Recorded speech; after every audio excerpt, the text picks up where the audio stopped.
Oh, Burnham, how was it attending the Golden Globes over the weekend? It was great. It was crazy. It was strange. We didn't think we'd be there. Um, it's like both bigger and smaller than I thought it was going to be.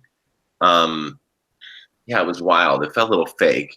We sort of felt like the kids that had snuck into the adults party, which we kind of literally were the whole time. But yeah, it was wild. I know you won so many awards over the last month, including Best Original Screenplay from the Columbus, San Diego, Utah Film Critics Association's Directorial Debut from the Gotham Awards, Best Picture from the Detroit Film Critics. But nominations, I was proud you actually received this week. I'm talking about the nominations that you got from the Writers Guild of America and the Directors Guild of America. So, how did you find out about those nominations, and what did they mean to you? I got a text about the Writers Guild, and then the president of the DGA actually called me yesterday morning. And that was crazy. So that's amazing. I mean, just to be recognized by other writers or other directors is obviously incredibly flattering. And I don't know the membership of the DGA, but I know the WGA is like 14,000, like 15,000 members or something. So that's like incredibly flattering. Um, and yeah, I mean, it's just like, it's really incredibly flattering to be recognized by, I mean, I guess now they're peers. It's not hard to even consider them peers because I wasn't their peer, like 2 months ago. Um, but yeah, it's incredibly wonderful and surreal. It's sort of, I don't really know how to process it. It's like, if it was my job to process it, I would be very bad at it. I feel like sometimes if I smell the roses, I'll pass out. But yeah, it's unbelievable. And I'm pro-union. Okay.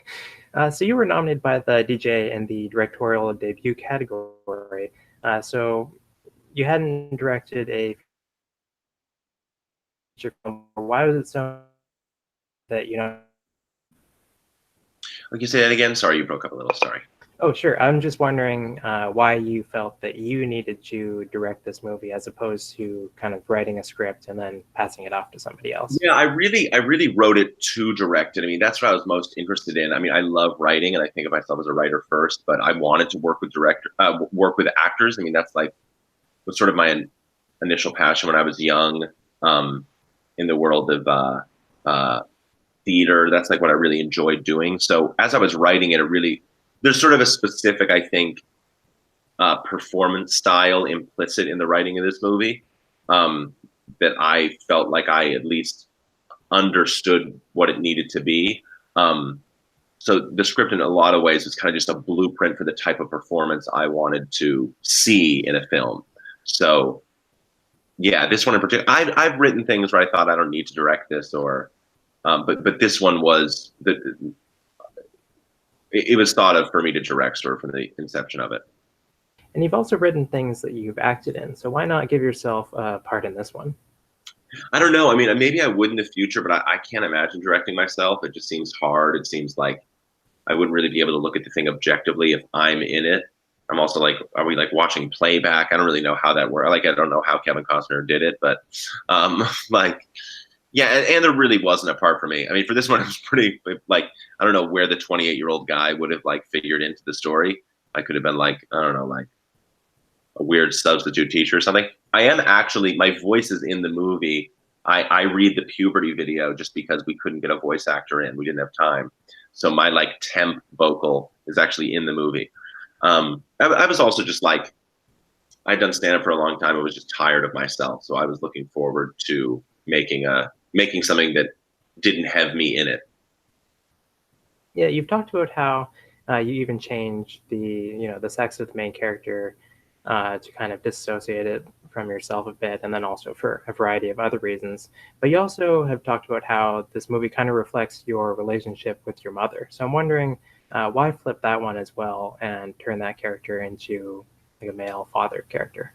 Yeah, it wasn't really even necessarily like a flip. It was more just like, I don't know. It just sort of came out that way where I wrote it, and it was this guy, it was this dad, which I think was in part because I needed to represent sort of my own disassociation from her, even though I felt very close to her and I felt like I understood her. I also felt like a guy that had no idea what was going on and was desperate for an older female presence to tell me what to do with her.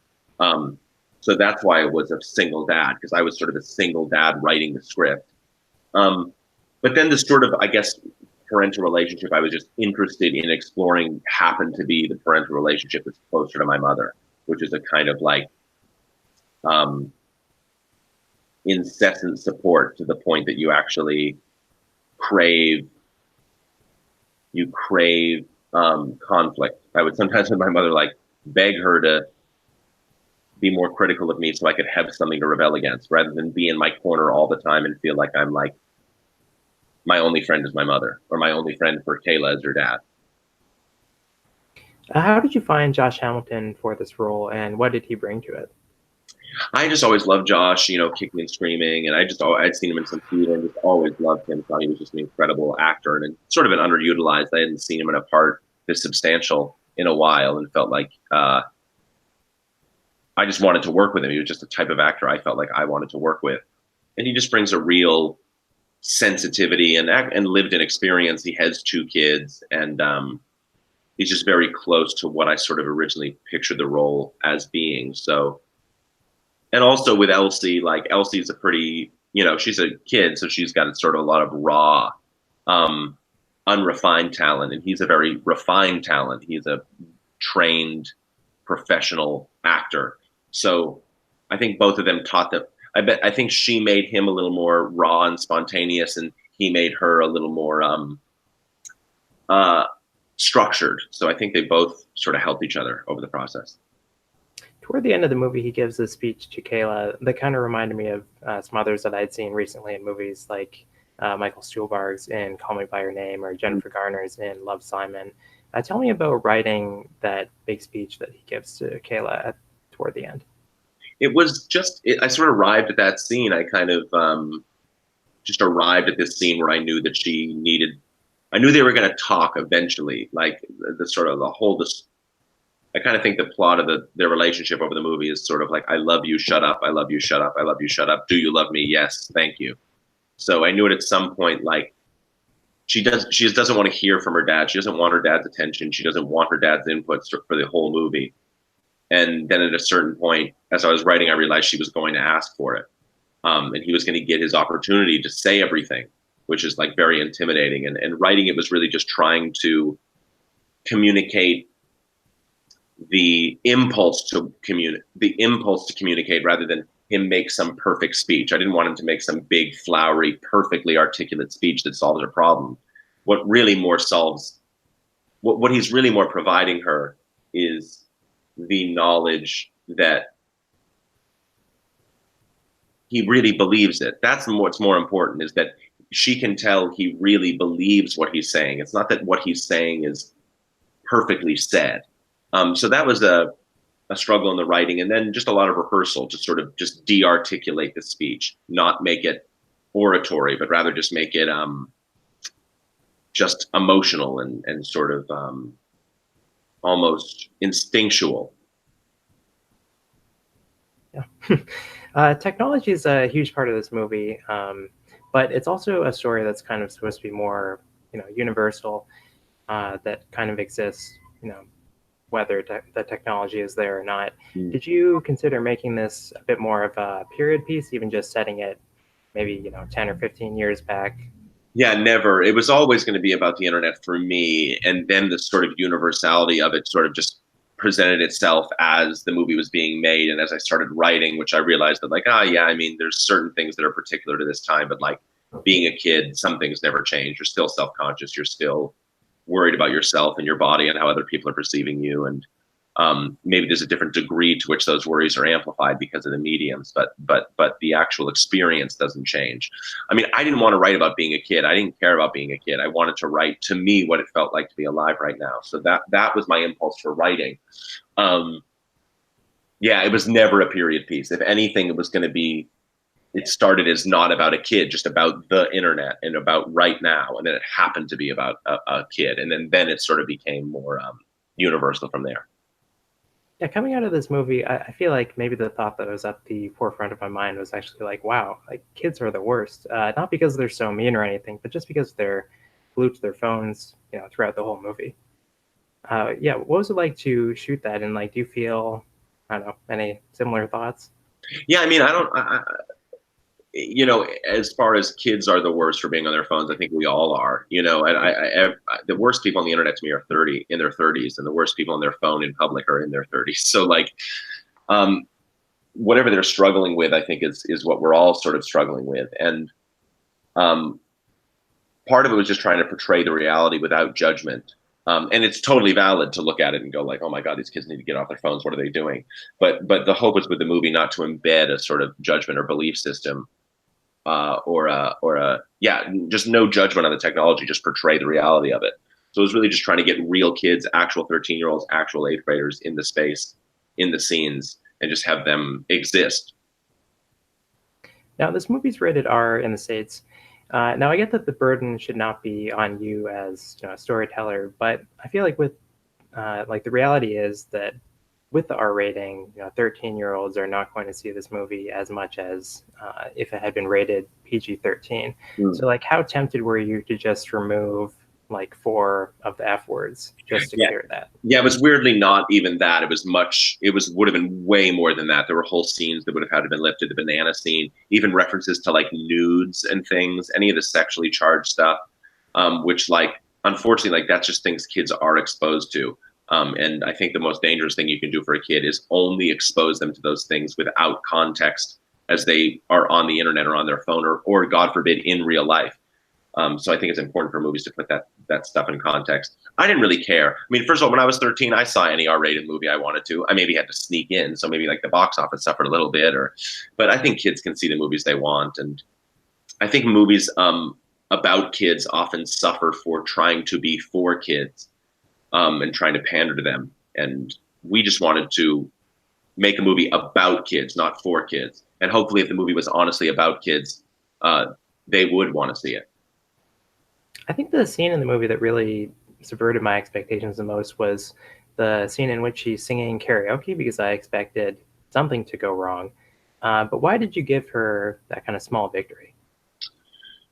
Yeah, that was. There's a lot of sort of moments in the movie of trying to do that, just trying to like portray, because that's what makes, and like a movie like Welcome to the Dollhouse, which I really love, but sort of subjects the character, I think, to a lot of um, losses. I wanted to do a movie that sort of shows, I don't know, something that's a little sadder to me is the fact that there is goodness to be had in the world. There is good moments to have, and the way you sort of ground drama is if we just beat her over the head with humiliation after humiliation, at a certain point there would be no tension because you just would feel like we're just watching this masochistic um, story. So yeah, I mean that seems important to me. It's sort of like the whatever structurally the like launching into the second act moment of her sort of having this big victory to her that is actually sort of nothing in real life. I mean, no one's even paying attention to her, but that is, I think, the sort of drama of our lives. The drama of our lives are us sort of grafting our anxiety and our emotions onto these small moments and projecting meaning onto them. And we show a lot of the bad versions of that in the movie, the sort of small moments that register very traumatically. And we also wanted to show the small moments that register very positively. You just dropped a title right there, but I'm wondering what are some other recommendations for films that people should check out if they like eighth grade, maybe especially for kids? Yeah, I mean, Welcome to Dollhouse probably not for kids, and I love that movie. Probably shouldn't watch it if you're well. I don't know. Kids are cool. I don't know. I mean, I don't know. But I don't know for kids. I don't want to get back too much into like what a kid should watch. It's a great film called Old Enough by Marissa Silver. Um, Amasor, the Catherine Breillat film, which is not for kids. Um, One Flew Over the Cuckoo's Nest. I sort of watched that when I was in that grade and really fell in love with film acting. And to me, like I wanted the kids in the film to sort of have the energy that the actors have in that movie, the sort of spontaneous, raw energy where it feels like the line between acting and reality is really blurred. Um, yeah, Krisha is another great, not for kids, but another great movie for me that was a big by Trey Edward Schultz's first movie, which was a big reference for me in terms of like stylized naturalism. You've talked about how you said this film in eighth grade because you felt like the kind of older grades had been done already, and maybe they were actually talking about the age that you portrayed. But now that you have done this, do you feel like you could pick up Kayla's story and in a few years and tell a story called 12th grade? I could, yeah. I mean, I would have to let Elsie and Kayla live their life a little bit before I tried it out. I mean, I definitely wasn't trying to start a series of something, but if it worked, I'd be glad to. I think there's a lot to still say about her experience, and but the movie was really trying to capture a moment in the world and a moment in the culture. So I would really not want to anticipate what that moment would be. I would have to wait to see what it was and then start to talk about it. Okay, and finally, I want to ask if you are nominated at the Oscars for, say, Best Original Screenplay, what clip from the film do you hope that they play that kind of captures the spirit of the film or kind of sells it to perhaps an international audience tuning into the Oscars? Oh, I don't know. I mean, the first scene I wrote is the scene of them in the car where it's just her looking at her phone and telling her dad, like, don't look like that or whatever. So I think that one's pretty good. I definitely like them at the dinner table as well. If it was a script scene, those are the kind of scenes that I like. But yeah, I just like watching the actors act. So, I don't need some fancy camera move. I would just like to see the actors do their dialogue. So yeah, maybe the car scene or the dinner scene.